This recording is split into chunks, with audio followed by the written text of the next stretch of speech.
တာဝတိပြည်မှာတိတ်တရာတရားကောင်းတဲ့အမျိုးသမီးတယောက်ရှိတယ်တုတ်ပိယဆိုအမျိုးသမီးအလုံးကိုတရာတရားကောင်းတယ်တုတ်ပိယတို့ဝိသခာတို့အမှန်တမ်းရင်းနှီးကြတယ်ဘုရားကျောင်းတော်သွားတရားနာသံဃာတွေသတင်းသုံးတဲ့ကျောင်းလေးတွေလက်ပတ်ကြည့်အဲ့မှာနေမကောင်းထိုင်မသာရှိတဲ့ကိုတော်တွေ့ရင်မေးတယ်ရှင်ဗျာနေမကောင်းဘူးဆွမ်းပဏိရဲ့မစားရတော့ဘာဖုံးမေးခြင်းတော့ဒီလိုတွေမေးကြတာမေးတဲ့အခါမှာဟိုကိုတော့စွပ်ပြုတ်ကလေးတော့တောက်ချင်ပါတယ်လို့ပြောလိုက်တဲ့အခါအဲ့ဒီတုန်းက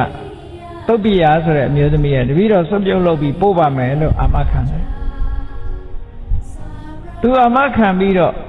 အိမ်ပြန်သွားတဲ့နောက်တစ်ရက်မှာအသားမပေါ်ရတဲ့နေ့ဖြစ်သွားတယ်မတတ်ရလို့အမိန့်ထုတ်ထားတဲ့နေ့ပေါ့အဲ့တော့မရတော့သူဘယ်လိုလုပ်တုံးဆိုလို့ရှိရင်ဘာသာမှလည်းဝယ်လို့မရဘူးအဲ့တော့ဒီအသားဆိုတာချက်ချင်းလက်ဆက်ဆက်ချက်ပြုတ်မှရတာအဲ့တော့ဈေးတော်ဝယ်တဲ့အခါအသားမရတော့သူကြံရမရဘူးငါလည်းအာမခံခဲ့တယ်အဲ့တော့ဒုက္ခပဲမနဲ့တော့သားစွပ်ပြုတ်တော့ပို့ရမှာပဲဆိုပြီးနောက်ဆုံးမှာအိမ်ထဲကဓာတ်ထက်ကိုယူပြီးတော့သူ့ပေါင်သားသူလှီးပြီးတော့စွပ်ပြုတ်ခိုင်းလိုက်တယ်ပြုတ်ခိုင်းပြီးတော့ကြောင်းပို့ပေးလိုက်သူကတော့ပေါင်သားကြီးကိုလှီးခံရတော့အဲ့ရတယ်မှလဲသွားပြီပေါ့နော်အဲ့ဒီကိုတော့ကိုသွားပြီးတော့ပို့တယ်သူကတော့သူ့ပေါင်ကိုစီးထားတယ်သွေးတွေထွက်တော့အဲ့ဒါကိုသိတော့မြတ်စွာဘုရားကအိမ်ကြွသွားတယ်အိမ်ကြွသွားတော့ဘုရားကိုထွက်ပြီးတော့ရှင်မခိုးနိုင်ဘူးပေါင်ကထံရကြီးနဲ့ရှင်မခိုးနိုင်တော့မြတ်စွာဘုရားကတုတ်ပိယပဲသွားလဲလို့ဆိုသူ့အမျိုးသားလျှောက်တယ်အဲ့ရထဲမှာဘုရားတဲ့မထနိုင်လို့ဆိုမြတ်စွာဘုရားခေါ်လိုက်တယ်ငါစီလာခဲ့လို့ဆိုဘုရားခေါ်လိုက်လို့ဆိုတာနဲ့ပဲ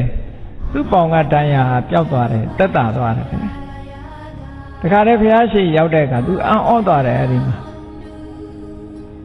မှာသူ့ယောက်ျားလျှောက်တယ်သူ့မျိုးသမီးဒီတုတ်ပိယဟာအမတ္တမသရာတရားကောင်းတယ်ဗျာတဲ့သူ့ပေါင်သားသူလှီးပြီးတော့တောင်မှသံဃာကိုစွတ်ပြုတ်လုပ်ပြီးတော့ကတ်လှူတယ်တဲ့အမတ္တမသရာတရားကောင်းတယ်တခြားသူမလှူနိုင်တဲ့ပစ္စည်းဆိုတာတခုမှမရှိဘူးဗျာလို့ဘုရားရှိမှချီးမွမ်းပြီးလျှောက်တယ်အဲ့ဒီမှာမြတ်စွာဘုရားကဒီပေါင်သားလှီးလှူတယ်ဆိုတာသိသွားပြီကြောင်းရောက်တဲ့အခါဒီတရင်ကိုမေးတယ်ဘယ်ကိုတော့လဲဆိုတာမေးမြန်းစုံစမ်းပြီးတန်ဃာတွေအားလုံးကို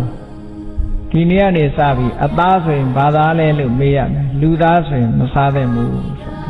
ဆိုပြီးဥပဒေဖြစ်မြတ်တယ်နော်သိက္ခာပုဒ်တစ်ခုထုတ်လိုက်ဒါနောင်ကြတော့မထုတ်ဘူးဆိုရင်ပြဿနာဆိုတာတက်လာနိုင်တာလူသားစားတယ်ဆိုပြီးတော့ပြဿနာတက်လာဒါကြောင့်မို့လို့လူသားဆိုတာမစားကောင်းဘူးမစားသင့်ဘူးစားတူတာဖြစ်တယ်အဲ့ဒီကစပြီးတော့မအပ်တဲ့အသားကြီး10မျိုးလို့ပြောတဲ့ထဲမှာလူသားကနံပါတ်1ပါ